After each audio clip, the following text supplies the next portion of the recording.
ಮದುವೆ ಮನೆಗಳಲ್ಲಿ ಮಾಡೋ ಸ್ವೀಟ್ ಕಾರ್ನ್ ಕೋಸಂಬರಿನ ಹೇಗೆ ಮಾಡೋದಂತ ಇವತ್ತು ನಾನು ನಿಮ್ಮ ಜೊತೆ ಶೇರ್ ಮಾಡ್ತಿದ್ದೀನಿ. ಎಲ್ರಿಗೂ ನಮಸ್ಕಾರ, ವೆಲ್ಕಮ್ ಟು ಗೃಹಪಾಕ. ನಾನಿಲ್ಲಿ ಒಂದು ಸ್ವೀಟ್ ಕಾರ್ನ್ ಜೋಳನ ಈ ರೀತಿ ಬಿಡಿಸಿ ವಾಶ್ ಮಾಡಿ ಕುಕ್ಕರ್ಗೆ ಹಾಕೊತಿದ್ದೀನಿ. ಜಸ್ಟ್ ಇದು ಮುಳುಗುವಷ್ಟು ನೀರನ್ನು ಹಾಕಿ ಹಾಗೆ ರುಚಿಗೆ ತಕ್ಕಷ್ಟು ಉಪ್ಪನ್ನು ಹಾಕ್ಬಿಟ್ಟು ಈ ರೀತಿ ಒಂದ್ಸರಿ ಮಿಕ್ಸ್ ಮಾಡಿ ಲಿಡ್ ಕ್ಲೋಸ್ ಮಾಡಿ 1 ಅಥವಾ 2 ವಿಷಲ್ ಕೂಗಿಸ್ಕೊಂಡ್ರೆ ಸಾಕಾಗತ್ತೆ. ಈ ರೀತಿ 2 ವಿಷಲ್ ಆದ ನಂತರ ನೋಡಿ ಪರ್ಫೆಕ್ಟಾಗಿ ಬೆಂದಿರುತ್ತೆ. ತುಂಬ ಎಳೆ ಜೋಳ ಆದರೆ 1 ವಿಷಲ್ ಕೂಗಿಸ್ಕೊಳ್ಳಿ, ಸ್ವಲ್ಪ ಮೀಡಿಯಮಾಗಿ ಬಲ್ತಿದ್ರೆ 1-2 ವಿಷಲ್ ಕೂಗಿಸ್ಕೊಂಡ್ರೆ ರೆಡಿ ಆಗಿಬಿಡುತ್ತೆ. ಇದನ್ನು ನೀರು ಮತ್ತು ಜೋಳನ ಸಪ್ರೇಟ್ ಮಾಡಿಕೊಂಡು ಈ ಜೋಳ ಕಂಪ್ಲೀಟಾಗಿ ತಣ್ಣಗಾಗೋವರೆಗೆ ಬಿಡಬೇಕಾಗತ್ತೆ. ನಾವು ಅಷ್ಟರಲ್ಲಿ ಒಗ್ಗರಣೆನೂ ಕೂಡ ರೆಡಿ ಮಾಡ್ಕೊಂಡು ಬಿಡೋಣ.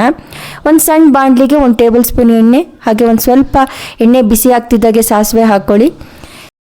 ಸಾಸಿವೆ ಸಿಡಿದ ನಂತರ ಇದಕ್ಕೆ 1 ಚಿಟಿಕೆಯಷ್ಟು ಇಂಗು, ಹಾಗೆ 1 ಹಸಿಮೆಣಸಿನಕಾಯಿ, ಹಾಗೆ ಒಂದು ಸ್ವಲ್ಪ ಕರಿಬೇವನ್ನು ಹಾಕ್ಕೊಂಡು ಒಗ್ಗರಣೆ ಮಾಡಿಕೊಂಡ್ರೆ ಸಾಕಾಗತ್ತೆ. ಸ್ವೀಟ್ ಕಾರ್ನ್ ಜೋಳ ಕಂಪ್ಲೀಟಾಗಿ ತಣ್ಣಗಾಗಿದೆ. ತಣ್ಣಗಾದ ನಂತರ ಮೀಡಿಯಮ್ ಸೈಜ್ದು 1 ಕ್ಯಾರೆಟ್ನ ತುರಿದ್ಬಿಟ್ಟು ಹಾಕ್ಕೊಳ್ತಿದ್ದೀನಿ. ಹಾಗೆ 1/3 ಕಪ್ನಷ್ಟು ಕಾಯಿ ತುರಿ ಸೇರಿಸ್ಕೊಬೇಕು. 1 ಇಂಚಷ್ಟು ಶುಂಠಿನ ತುರಿದ್ಬಿಟ್ಟು ಹಾಕ್ಕೊಳ್ಳಿ. ಹಾಗೆ ನಾವು ಮಾಡಿಟ್ಕೊಂಡಂಥ ಒಗ್ಗರಣೆನ ಇದಕ್ಕೆ ಸೇರಿಸ್ಕೋಬೇಕಾಗತ್ತೆ. ರುಚಿಗೆ ತಕ್ಕಷ್ಟು ಉಪ್ಪು, ಹಾಗೆ ದ್ರಾಳಿಂಬೆ ಹಣ್ಣನ್ನು 1/2 ಕಪ್ನಷ್ಟು ಸೇರಿಸ್ಕೊಳ್ತಿದ್ದೀನಿ. ನೀವು ಬೇಕಿದ್ರೆ ಇನ್ನೂ 1/4 ಕಪ್ನಷ್ಟು ಜಾಸ್ತಿನೂ ಕೂಡ ಹಾಕ್ಕೋಬೋದು, ಚೆನ್ನಾಗೇ ಇರುತ್ತೆ. 4 ಟೇಬಲ್ ಸ್ಪೂನಷ್ಟು ಕೊತ್ತಂಬರಿ ಸೊಪ್ಪನ್ನು ಹಾಕ್ಕೊಳ್ಳಿ. ಹಾಗೆ 1/4 ನಿಂಬೆ ಹಣ್ಣನ್ನು ಈ ರೀತಿ ರಸನ ತೆಗೆದು ಹಾಕ್ಕೊಳ್ತಿದ್ದೀನಿ. ದ್ರಾಳಿಂಬೆ ಹಣ್ಣಿನಲ್ಲೂ ಹುಳಿ ಅಂಶ ಇರೋದ್ರಿಂದ ನಿಂಬೆ ರಸನ ಜಾಸ್ತಿ ಹಾಕೊಳ್ಳೋದಕ್ಕೆ ಹೋಗಬೇಡಿ.